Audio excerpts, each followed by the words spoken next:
Hello there and welcome to another iWatch 3D exclusive video overview. Today we are gonna take a closer look at the fight Lights Out, which is coming out in the first days of November. Other than being a Move exclusive game, you actually need two Move controllers to play this game properly. The fight does also run in stereo 3D if you have a 3D TV, of course. The initial calibration process is similar to that of sports champions when played with the two motion controllers. You are asked to point the controllers at the camera one at a time, then you have to point them together and move your hands back and forth a few times. Done that comes the user calibration part. After having extended your arms to the sides and pressed the move button on both the controllers, you are asked to step out of the picture and take a snapshot for the purpose of detecting your head when you come back into camera view. The head tracking quality is considered to be mostly bad. This is hardly surprising, since the camera is unable to detect my head at all when my room is normally lit, meaning when the spotlight is turned off. Anyways, as you can see, you are given the option to disable the head tracking altogether, which I strongly suggest you to do regardless for two reasons. First of all, head tracking only allows to duck during a fight, which is something you won't feel the need to do at all. Second, as you keep hiding your face behind your arms for protection, head tracking deteriorates regardless, and eventually it gets disabled automatically, which is something the game makes you aware of by displaying this big warning message while fighting, without even pausing the game. So the last part of the user calibration process asks to hold the controllers as you see in the video. It's a long process for sure, but as I said, this is just the initial one. Before a fight, all you are asked to do is just this. Okay, let's take a look at the basics. Here I'm using a passive sparring partner to help me showing you how my movements are detected without getting punched in the face in the process. As you can see, as my hands are accurately detected in the 3D space along with the wrist rotation, the inverse kinematics routines deal with animating the on-screen character arms accordingly. It's very responsive, and it translates into a perfect three-dimensional replication of the moves I'm doing and the punches I'm throwing.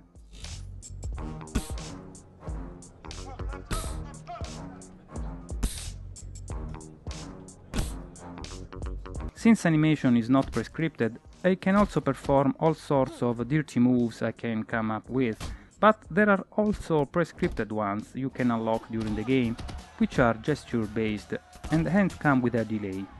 To perform them, you simply need to hold the trigger before executing the motion. A straight punch turns into an elbow attack. A traditional uppercut into an elbow uppercut. And then we have got the hammer gesture.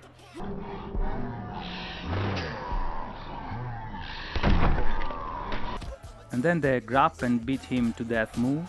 You grab by throwing a punch with both the trigger and the move button pressed, which feels very natural. And then we have got the spear move here, performed by holding both triggers while thrusting the bottom of the moves forward. These moves can be performed as long as you have juice in the rage meter displayed in the upper left corner of the screen, by the way. Gesture detection is not 100% consistent with dirty moves as complex as this last one though. One last thing that needs to be mentioned is how you are supposed to hold your guard. Since you have no gloves, you need to cover your face with your forearms, hence the need to keep your hands high above your head, especially for blocking hooks. Now let's get deeper into the fight mechanics. As you can see, while my character automatically faces my opponent wherever he goes, distance is not fixed, meaning you have to move your character constantly to be sure you are close enough to actually hit him. You do so by tilting any of the two moves as it was a joystick, while holding its main move button. To be honest, not having a fixed distance is sort of annoying, as it leads to many missed punches.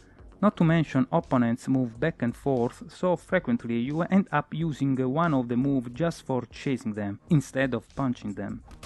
And if you end up getting too close, things get really messy. In this case, for example, I sort of overshoot my punch, hitting my opponent with a forearm. Not only that, As my right hand tries to get back to position, it collides with the head, causing a glitch in the inverse kinematic animation that yields 2 extra hits. The worst consequence of close fighting, though, is highlighted here.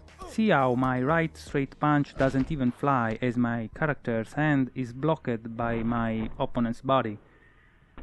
In this case, my left uppercut turns into something else as it collides with the opponent.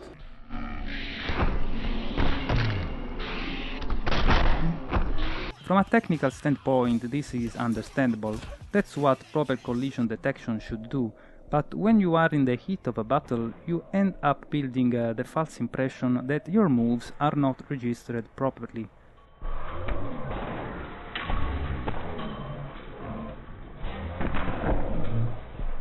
As your opponents are quite aggressive and precise, you don't really have time to bother with keeping a perfect distance. You just want to punch them in the face. This natural impulse leads to very unsatisfying results, and I believe this is something the developers could have avoided easily by simply adopting a fixed distance solution, so that every punch would at least fly properly.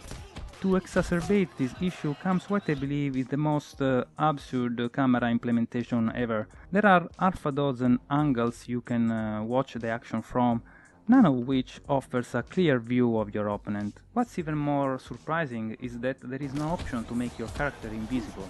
Because of this, most of the time you are totally blinded by your own neck, unable to clearly understand what's coming at you or how's your opponent guarding himself.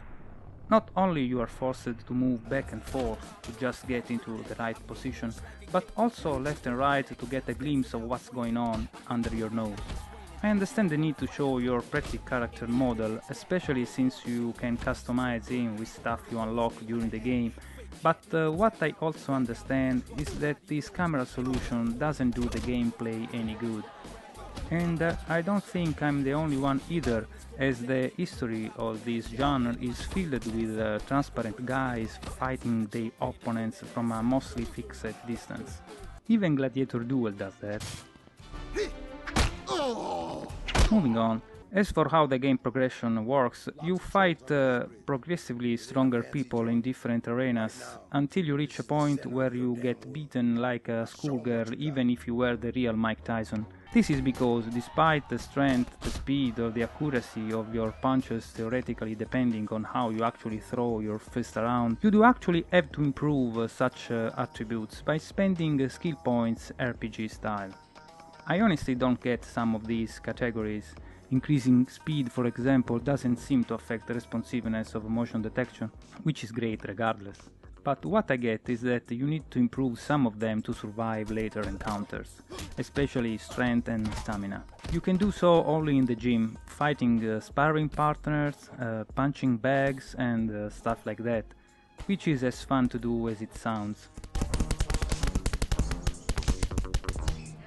I actually don't mind the fighting, but the other exercises are either poorly explained, I still don't get what I'm supposed to do with the bug as I keep failing the exercise, or just boring.